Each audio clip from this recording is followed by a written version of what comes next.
Olá, sejam bem-vindos a mais uma aula do curso de História Moderna da Universidade Federal do Oeste do Pará. Nós estamos na unidade 3 do nosso curso, intitulado O Tempo das Reformas, e na aula de número 10, a Reforma e os Reformadores. Nessa aula, ela é um pouco diferente das demais, porque ela é uma aula que visa organizar uma atividade, né? Então, nós temos aqui uma discussão agora do texto, e essa videoaula é para discutir o texto base, que é o texto do Jean Delumeau, Nascimento e Afirmação da Reforma, e com esse texto base eu quero criar subsídios para a nossa atividade, que é o ponto central da aula, que é exatamente a questão da discussão do filme Lutero, filme lá de 2003. Então, a atividade dessa aula é assistir o filme Lutero, e a partir do texto que a gente vai discutir na live no próprio dia 12 de fevereiro, falando do texto e falando do filme de forma mais intercalada, tá? Então faço essa ressalva porque ela vai ser um vídeo um pouco diferente das demais, sem uma pretensão muito longa. Eu, inclusive, passei 2 capítulos para a leitura da turma, um sobre Lutero e outro sobre o Calvino.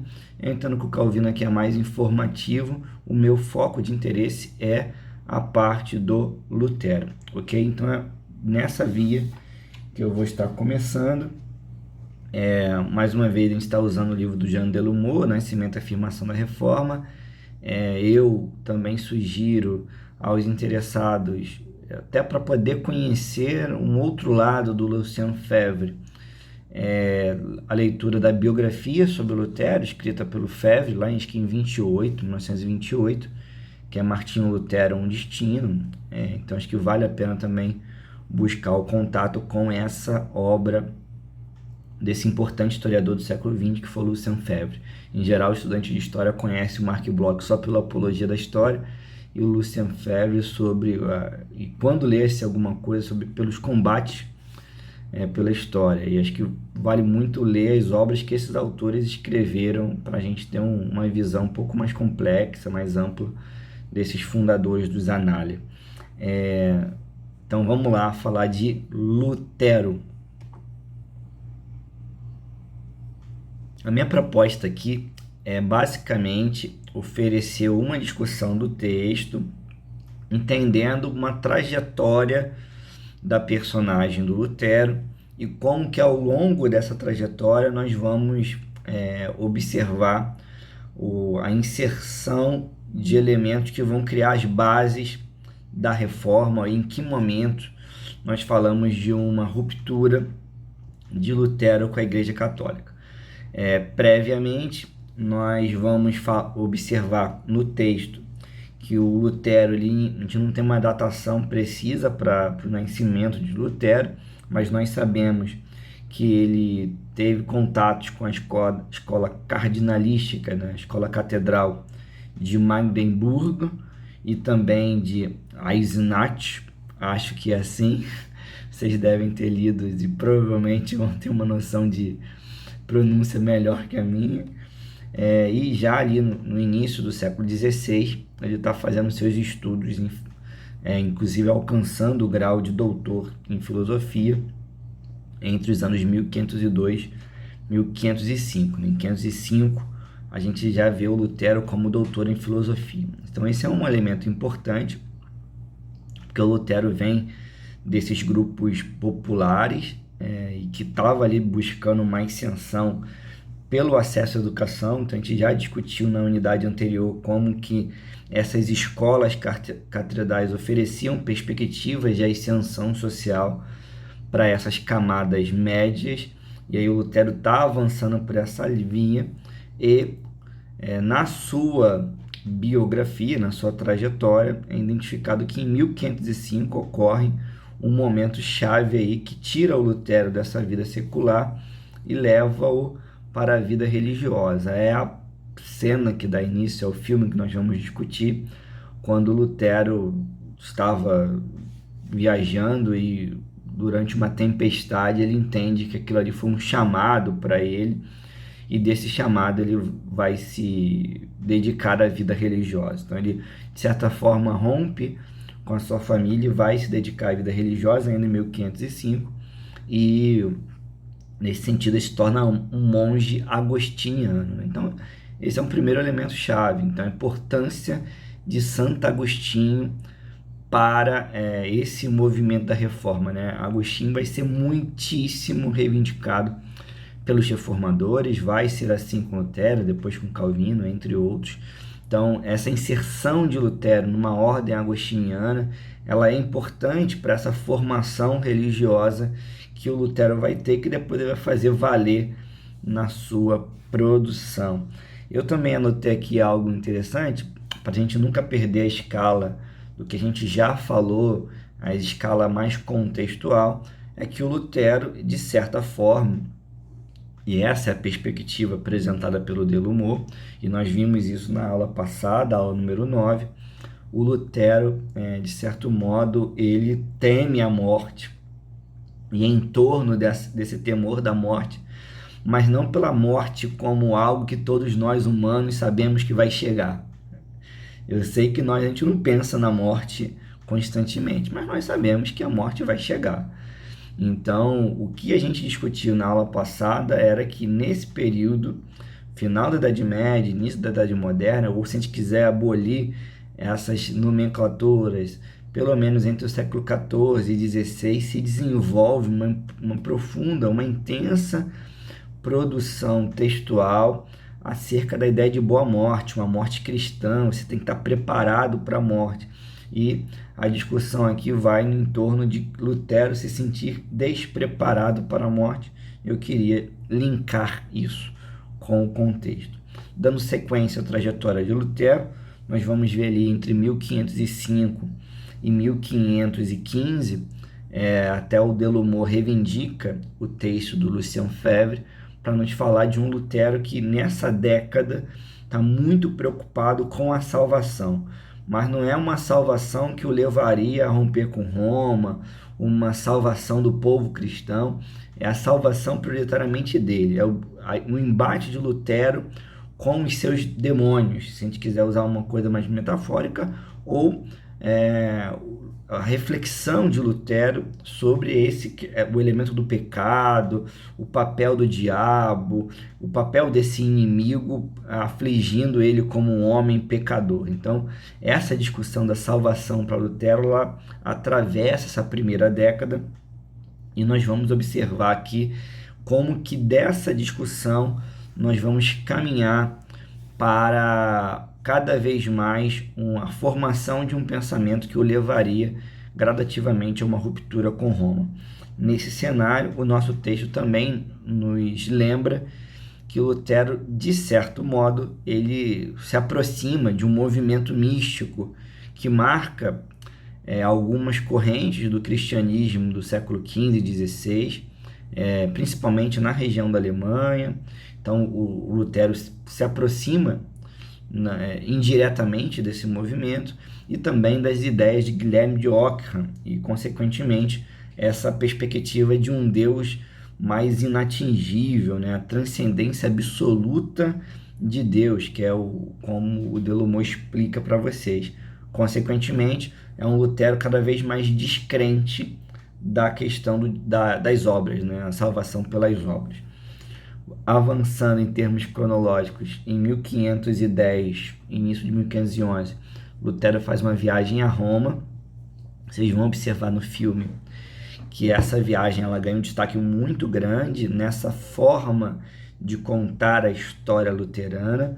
Em outra parte do livro, o próprio Delumor até enfatiza que essa é uma versão mais luterana da história de Lutero, ou seja, de uma historiografia ligada à igreja luterana, que vê, novamente, cairia na ideia dos abusos que nós discutimos no vídeo passado, que vê nessa viagem a Roma um Lutero que resolve lutar contra os abusos da igreja observados junto à Santa Sé. Então, o Delumor não vai por aí.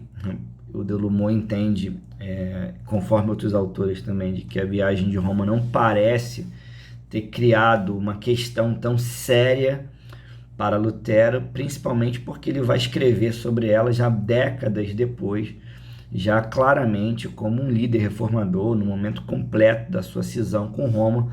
Então é difícil a gente falar de um impacto muito forte lá em 1510. Então, nesse cenário, em 511, o Lutero começa a se vincular ao convento de Wittenberg, e em torno desse convento que ele vai começar a atuar como pregador, chegando aí a doutor em teologia no ano de 1512. Então é uma formação rápida de Lutero. A gente está falando que ele entra para essa vida religiosa em 1505, em menos de 15 anos o Lutero já está aqui com uma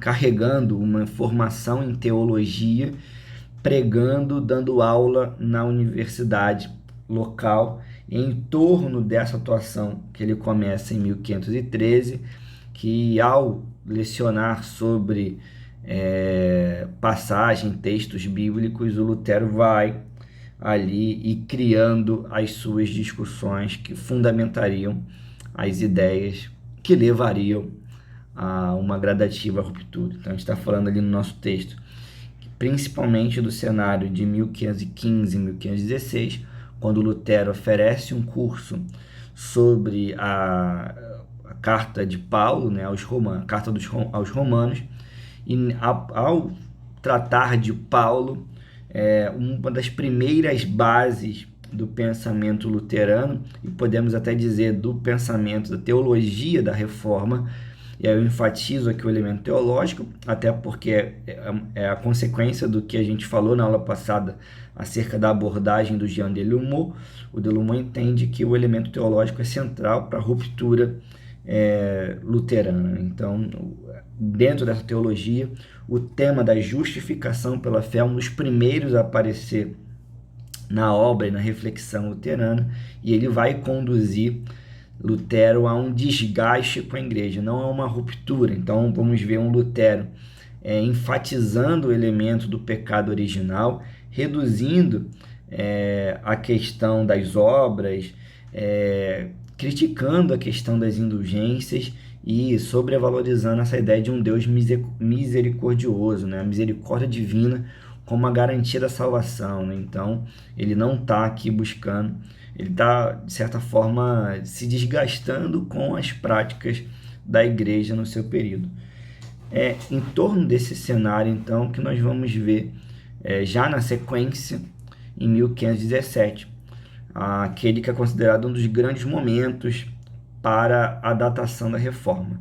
Alguns entendem que ali começa a reforma, outros, ao olhar para a trajetória de Lutero, vão ainda aguardar mais algumas décadas, mas é um momento importante quando, em 1517, Lutero publica as 95 teses na igreja de Wittenberg, logo no momento, né, de profunda reunião do povo, que era a festa de todos os santos. Então esse é um momento importante, que é a questão das 95 teses.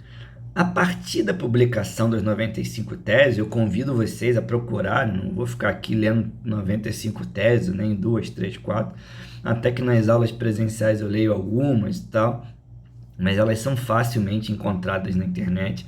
As igrejas, geralmente os sites das igrejas luteranas sempre tem lá a publicação das teses, vocês encontram com facilidade as teses de Lutero. Acho que vale a pena dar uma olhada para ver mais ou menos do que o Lutero está batendo. Então, é em torno dessas teses que vai iniciar um profundo desgaste do Lutero em relação a Roma, e é algo que a gente entra na nossa parte do texto, que ele nos fala do cenário da ruptura de Lutero com a igreja romana. Então, a gente vai observar aqui uma gradativa, um acirramento dessa disputa, desse afastamento, inicialmente com o capítulo de Heidelberg, em que Lutero começa a receber cada vez mais uma proteção da nobreza alemã, e isso vai sendo importante até para dar segurança e um apoio direto para que Lutero continuasse a avançar nas suas ideias, e por vezes um receio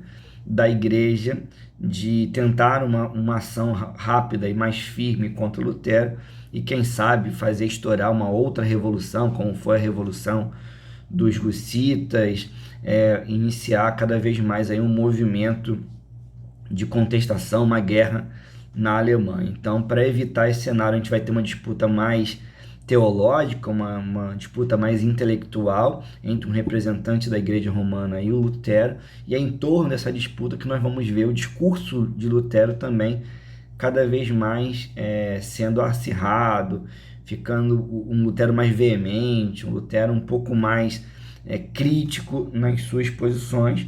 Passamos então para tentativas de conciliação, como a Dieta de Augsburgo, e depois, em 19, ainda nessas discussões, o Lutero ali começa a afirmar o que eu poderia chamar de um segundo pilar da teologia reformista ou reformadora, que é a ideia de sacerdócio universal. Né? Então, daquele debate que vinha ocorrendo desde 18, o Lutero, então, ele vai buscar uma forma de entender a questão do sacerdócio, e ao reduzir o papel do sacerdócio, ele chega a essa perspectiva do sacerdócio universal, que a gente falou na aula número 9, que é novamente importantíssimo para a gente entender essa abertura, esse convite um pouco mais amplo que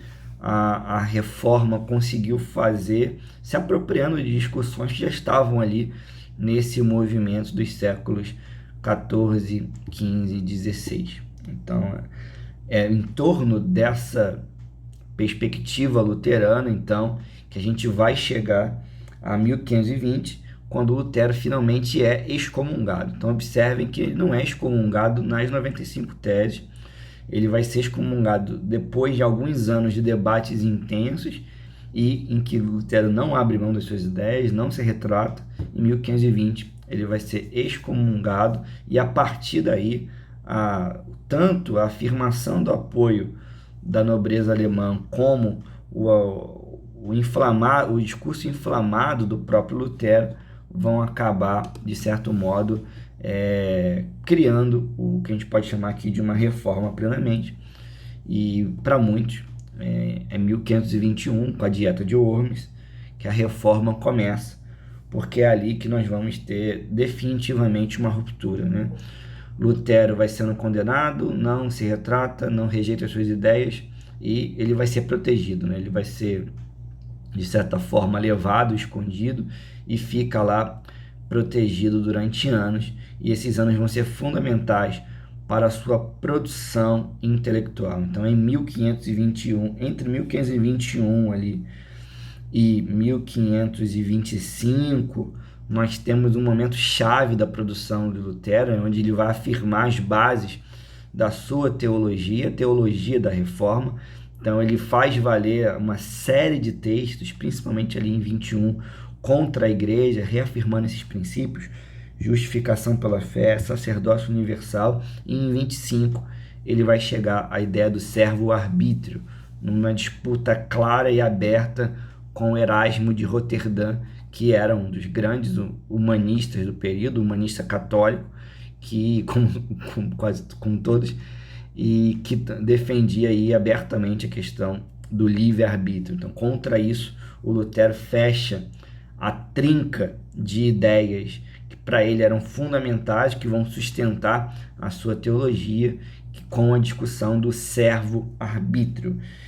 Entre esse período mais longo, entre 21, a Dieta de Worms, e 1555, que é a Paz de Augsburg, nós vamos ver o nosso texto falar brevemente em outras obras que vão buscar mais uma contextualização. Eu até estava com uma obra aqui perto. Esse aqui é um manual bem antigo, tá, pessoal? Até eu vou, antes de mostrar, eu vou até ver aqui de quanto ele é. Não tá falando, de 57, né? Esse aqui, ó. História da Civilização, do Will Durant. A Reforma, é o volume 6. O calhamaço também, uma obra bem volumosa. Se você for pegar um manual desse bem antigo, uma preocupação, ou a mesma biografia do Lucien Febvre, Martinho Lutero, um Destino, vocês vão ver lá a preocupação em caracterizar esse cenário da Alemanha no contexto das ideias de Lutero, tá? Não é a preocupação do Delumor, não foi a minha na hora de construir essa unidade do curso, mas eu destacaria como o nosso texto apresenta, que ao longo dessas décadas, né, a gente está falando aqui um pouco mais de 25 anos, entre 1421 e 55, a Alemanha vive um momento de conflitos muito abertos, conflitos dos mais variados, que eu diria até as repercussões da ideia de Lutero, por exemplo, vão abrir uma perspectiva também para alguns segmentos de uma reforma religiosa que tivesse conotações mais claras em torno da política, em torno dos elementos sociais, como são os anabatistas, que depois vão ser destacados no capítulo, mas a Paz de Augsburg, em 1555, ela meio que pacifica essa questão e divide a Alemanha. Mais ou menos 2/3 da Alemanha, do Império, do Sacro Império, passam a ficar ligados ao luteranismo, e uma parte do Império continua católica. Então, nesse cenário, nós vamos ver então uma rápida difusão das ideias luteranas, um desenvolvimento muito acentuado dessas questões, e eu passo para vocês um mapinha aqui, que vocês vão ver a partir de agora.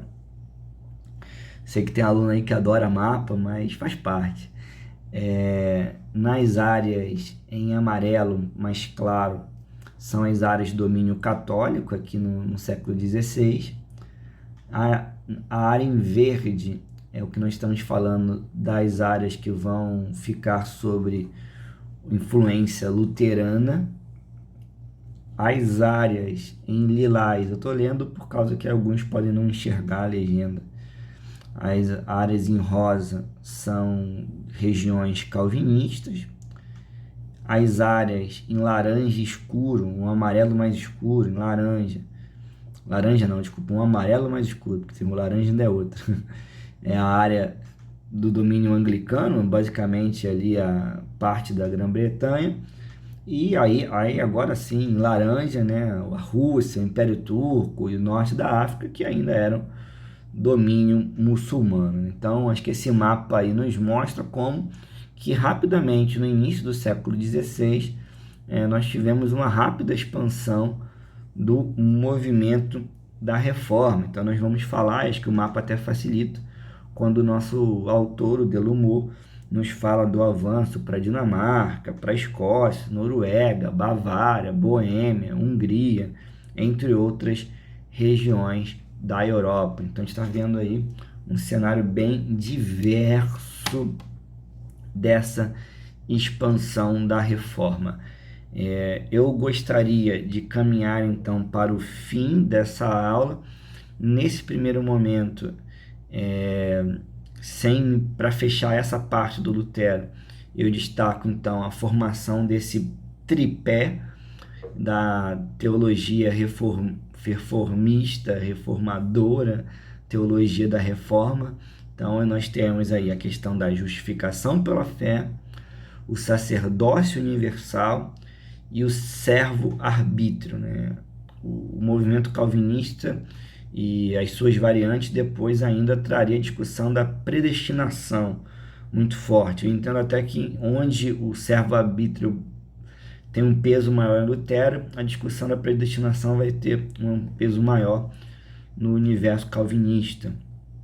Paralelamente a tudo isso, se a gente quisesse introduzir uma outra questão fundamental, que em Lutero é o que leva a romper com os sacramentos, o que o leva também a questionar a autoridade dos concílios, de todas as outras reuniões eclesiásticas, é quando ele fala que somente a Bíblia é infalível, né? Então é a questão da infalibilidade, consegui falar de primeira, da Bíblia, né? Então isso também é uma questão que eu diria que ela é até mais ampla, mas podemos ficar aqui com essa ideia do tripé reformador, tá? Então eu fecho com isso aqui o meu comentário sobre Lutero. Eu queria apenas complementar nessa videoaula até para dar um pouquinho de ideia para a gente, tá? Eu não me sinto com desenvoltura para discutir meandros teológicos, não me sinto bem para avançar nesse debate, porque não os conheço em detalhe, essa questão da a comunhão em duas espécies, alguns detalhes desse debate teológico não vem ao caso, e nem a gente tem condição aqui de, em uma aula de reforma, uma que nós fizemos um contexto mais amplo, nessa agora que eu optei para termos uma atividade mais analítica, olhar para Lutero, e numa terceira que eu estou olhando também para um outro tipo de desdobramento da reforma, a gente pensar todo o contexto, casos a casos, etc. Acho que realmente isso é uma pena,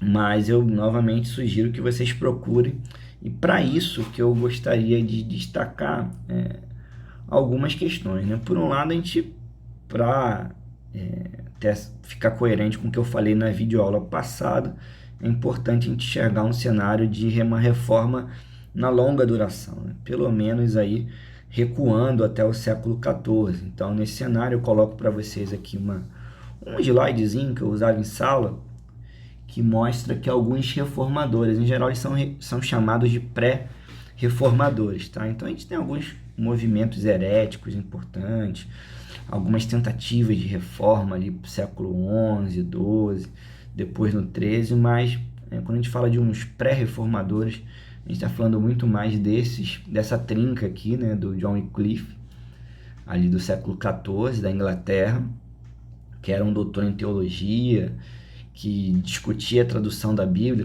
a necessidade da tradução da Bíblia, e também, de certa forma, defendia a influência do Estado, do poder monárquico sobre a autoridade eclesiástica, né? Então, naquilo que a gente já falou em outros momentos, de uma redução dessa dimensão da eclésia na sociedade, né? Então, em torno das ideias de John Wycliffe que nós vamos falar do movimento dos Lollardos. Um outro que eu citei na aula passada com certeza foi o John Huss.